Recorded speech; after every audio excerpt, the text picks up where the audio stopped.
एक शाम प्राची टीवी पर सीरियल देख रही होती है। तभी उसकी सास वहाँ आती है।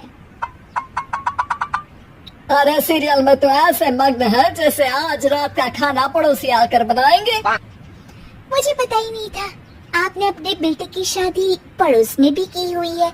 हैं? मतलब? मतलब इस घर में सारा काम बहू ही करती है, आप तो सिर्फ खर्राटे मारती हैं।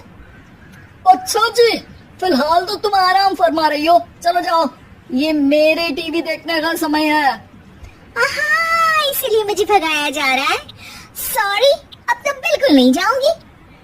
प्राची के इस बात पर दोनों सास बहू के बीच टीवी रिमोट के पीछे बच्चों जैसी छीना झपटी शुरू हो जाती है, जिसके बीच श्लोक भी काम से घर वापस आ जाता है।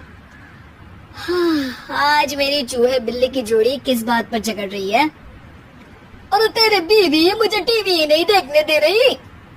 अरे तुम्हारी मम्मी मुझे खाना बनाने के लिए फोर्स कर रही है। अरे वाह, ऐसे बेतुके रीजन पर तो बच्चे भी झगड़ा नहीं करते। अरे मुझे कुछ मत बोल, सब इसने ही शुरू किया है। हाँ, जैसे आप तो बहुत दूध की धूली है ना। अरे बस, दोनों चुप। प्राची जाओ, खाने की तैयारी करो। और माँ तुम छोड़ो, तुम्हें क्या बोलूं, शांति से अपना सीरियल देखो, मुझे दोबारा लड़ने की आवाज सुनाई नहीं देनी चाहिए। ऐसा बोलकर श्लोक वहाँ से चला जाता है, जिसके पीछे पीछे प्राची भी कुछ न कुछ बड़बड़ाते हुए रसोई में चली जाती है।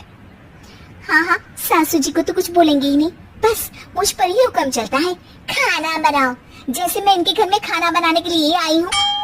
इसी तरह शाम बीतती है और रात को श्लोक और प्राची की सास खाना खाकर सोने चले जाते हैं, लेकिन प्राची गुस्से में कुछ खाए बिना काम में ही लगी रहती है। इस घर में किसी को घंटा फिक्र नहीं पड़ता, मैं खाऊं या भूखी रहूं। प्राची कुछ देर के लिए रसोई से बाहर जाती है और जैसे ही वापस आती है तो वहाँ दूध का भरा ग्लास देखकर हैरान रह जाती है। फिक्र पूरी है, बस दिखाना नहीं है। प्राची दूध पीकर सोने चली जाती है और अगली सुबह एक बार फिर सास बहू का कार्टून नेटवर्क स्टार्ट हो जाता है। ये तुमने ही किया है। अरे अजीब जबरदस्ती है, मैं बोल रही हूँ मैंने कुछ नहीं किया। दोनों ने मिलकर पूरे घर को पागल खाना बनाया हुआ है। यहाँ कोई नॉर्मल इंसान तो रह ही नहीं सकता, इसीलिए अब पड़ोसी क्या रिश्तेदार भी घर आने से कतराते हैं। और सुन बेटे, तू भी चंगा, तेरी माँ भी चंगी, तेरी बीवी भी चंगी, रिश्तेदार। हाँ जी, आपको नहीं पता क्या, गंगाधर ही शक्तिमान है, रिश्तेदार ही। हाँ, बस समझ गया। कभी जानवरों जैसे लड़ेंगी तो कभी जुगलबंदी करेंगी। भाई मैं आप दोनों के बीच में नहीं फंसना चाहता। सास बहू की इस मन मौजी जोड़ी से परेशान होकर श्लोक अपना सिर खुजलाता वहाँ से चला जाता है।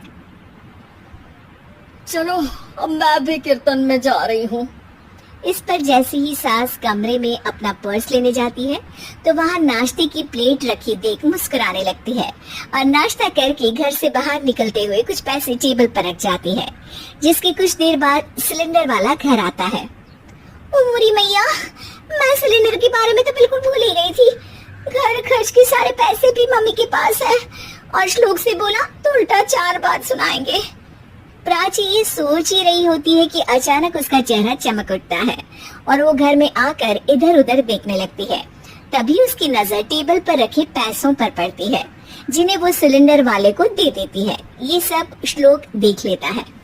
अच्छा बेटे, इतना बड़ा घोटाला, सबके सामने मैं तेरी दुश्मन और पीठ पीछे तेरी मेरी यारी।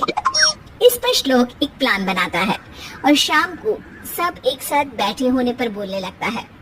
माँ, तुम दोनों की बहुत लड़ाई होती है, इसलिए मैं सोच रहा हूँ कि प्राची को उसके घर छोड़ाऊं, इससे वो भी खुश रहेगी और तुम भी। अचानक श्लोक की ये बात सुनकर सास बहू शौक से उसकी तरफ देखती है। अरे ऐसे कैसे घर छोड़ाओगे, मुझे कहीं नहीं जाना। अरे तुमने बोला नहीं पर मैंने सुन लिया, तुम्हें मम्मी के साथ रहना अच्छा नहीं लगता, मुझे पता है।